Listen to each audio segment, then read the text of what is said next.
Hey, everybody, it's Eddie from Tokyo. This is your cryptocurrency update from Japan, and I'm going to dig right into a subject. It's about Solana and XRP, specifically the ETF. And it's coming from VanEck's Michael Siegel. And I noticed when I put up the following short clip on X, many comments were, "Who is this guy?" Better question first might have been, who is VanEck? They are an American investment management firm out of New York City, engaged primarily in exchange-traded funds. That would be the ETF products.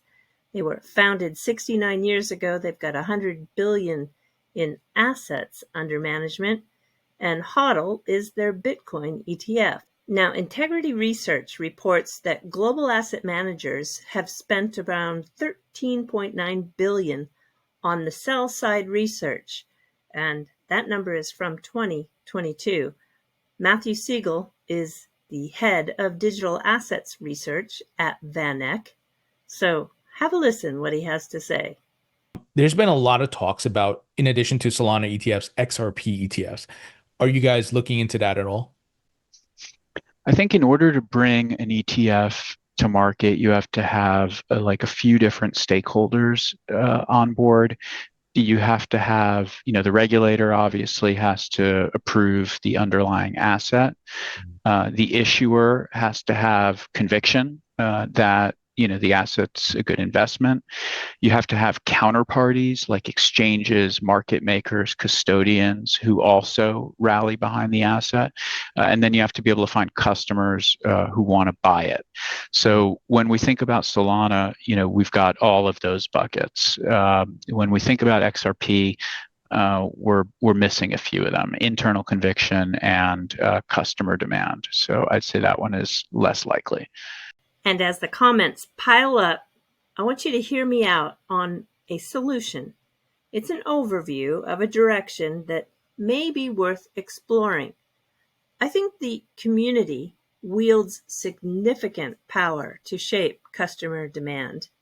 And by organizing a collective voice that's governed by a foundation, for example, that directly has bold, actionable initiatives that are performed through a one-to-one vote by holders, it would be a new governance structure that could ensure the ledger remains competitive and achieves true decentralization, thereby transforming the optics of the ecosystem. The optics, believe it or not, are very important. Vet weighed in and reminded us that David Fueling proposed the idea of a membership-organized foundation months ago.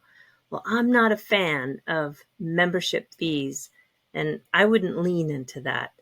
There are other ways to make a governing entity that is self-sustainable, even could make a profit.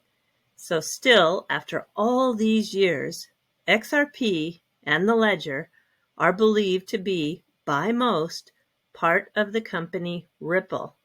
That needs to change. Now, a 30-second clip from David Schwartz when he was on stage in Las Vegas. And if the community really did own and control the XRP Ledger, as it is wished by David, he says here, well, then voting would be essential. Yeah, I do want to talk a little bit about community participation. I just want to remind people that, if you have ideas for the XRP Ledger, they don't have to come, one good example is programmability on the XRP Ledger. Hooks came completely from outside Ripple. It's a phenomenal idea, and it can bring smart contract-like functionality to the XRP Ledger, which we think is fantastic. We are very open to thoughts and suggestions. We want the XRP Ledger to be, owned and controlled by the community. The participation that we've seen from validator operators, from developers, has just been amazing.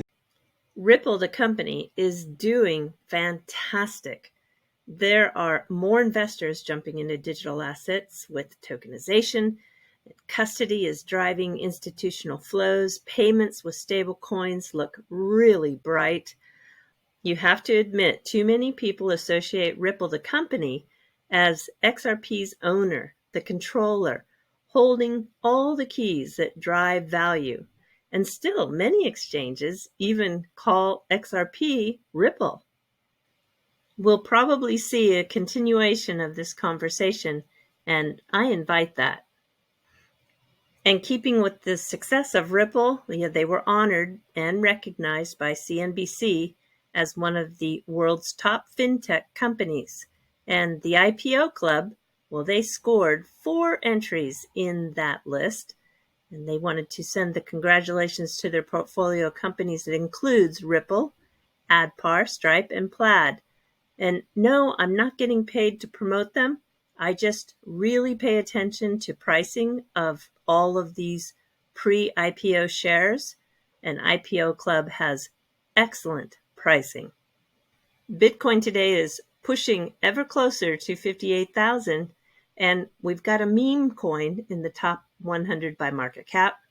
Mog coin is leading, a 10% gain over the last 24 hours.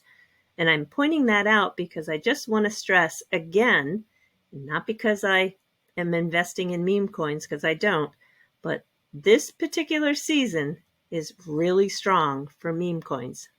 If the XRP community is ready to take action to bring utility to the forefront and get the attributes of the ledger known far and wide, surpassing these meme coins that are really, truly high risk and a lot of losses occur when after the value has been extracted by a few, leaving a lot to hold the bag. Krypton Rider, who is, well, I want you to follow him because you're going to learn about the technology which is really required to attract VCs, developers, and entrepreneurs. It's his channel that I think is a true blessing, and it's perfect timing. Whenever I hear people try to explain DeFi, they instantly jump into AMMs and complicated calculations that will not matter to most of you all anyway. This series will be different. No matter if you are new to DeFi or just want to learn more about DeFi on the XRP Ledger, I will help you get started. I plan for this course to be very beginner friendly, so you don't need to worry about anything complicated, as I will keep it very easy and straightforward. So no complicated math, I promise. I think an order book is the single most DeFi thing you can think of. It's basically using what we already know from the traditional finance world, like broker order books, and put them on chain on a blockchain to trade, bid, and ask any price and consume orders. But you will still rarely see them anywhere else than on the XRP Ledger, because hosting or storing passive orders on a blockchain is very costly, and for most blockchains it's way too costly to do that, which is one unique feature that the XRP Ledger offers in contrast to many other blockchains. I had the pleasure of hosting former Rippler Anthony Welfare last night. I've got a short clip for you on that one, just to give you a taste of, well, a long format that's over an hour long that I find full of very interesting information. I was going to cut it back, but I got some feedback from people who I know, colleagues in the space, and they said they are really missing the long format. Everything has gone to such a short clip that people are maybe hungry for deeper dives. So I will, of course, do a few short clips on this video, but I'm going to leave the long format in its long format altogether, and we'll see. I've got the analytics on Google to be able to tell me how long people can hang in there and when they start to drop off. So I'm going to test it again, and let's just see if there is an appetite for the long view content. Because if you look at a lot of the enterprise projects over the last few years, a lot have failed. I'm putting inverted commas. And everybody, well, blockchain didn't work. And my first question after selling, in essence, enterprise blockchain solutions is, why did you use blockchain? You should have used a database. I don't know why you use blockchain. So at Oracle, back in my first roles, I had a list of 8 questions it's like a diagram of how to go, should you use blockchain or not?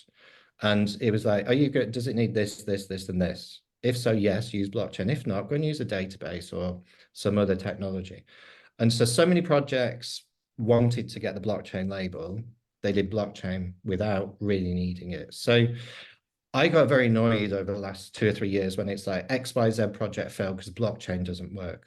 No, number one, it shouldn't have used blockchain. And then the second thing I found was if it used blockchain, it used the wrong one.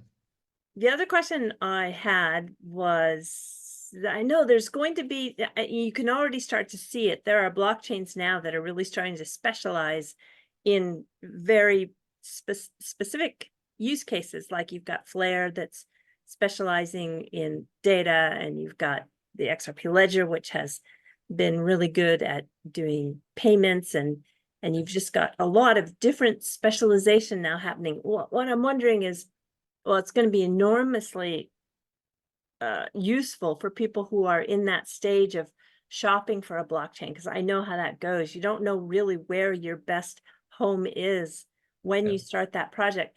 I'm curious, did you ever talk to anybody in the interview process where they discovered that after they've gotten so far along, they can't turn around and start over again? Did some of them feel like they had made the wrong choice and they had wished they had gone with A instead of going with B? I'm sure that does exist, right? And I'm going to let the chairman, Patrick McHenry, take you out. You're going to love this clip. Just happened a few hours ago. All right, until next time, do take care. Sayonara for now. Bye-bye. Mr. Speaker, I rise in support of overriding President Biden's veto of H.J. Res. 109. It didn't have to be this way. It did not have to be this way. On digital assets, on the regulation of digital assets, on the functioning of a new asset class that a substantial number of Americans and in the world are using a new set of technology. But the Biden administration has been given every opportunity to work with this Congress on digital asset policy and to come to a reasonable conclusion on digital asset policy. In May, Congress passed a resolution to overturn the Securities Exchange Commission's SAB 121 with broad bipartisan support in both the House and the Senate. And a lot has changed since that time.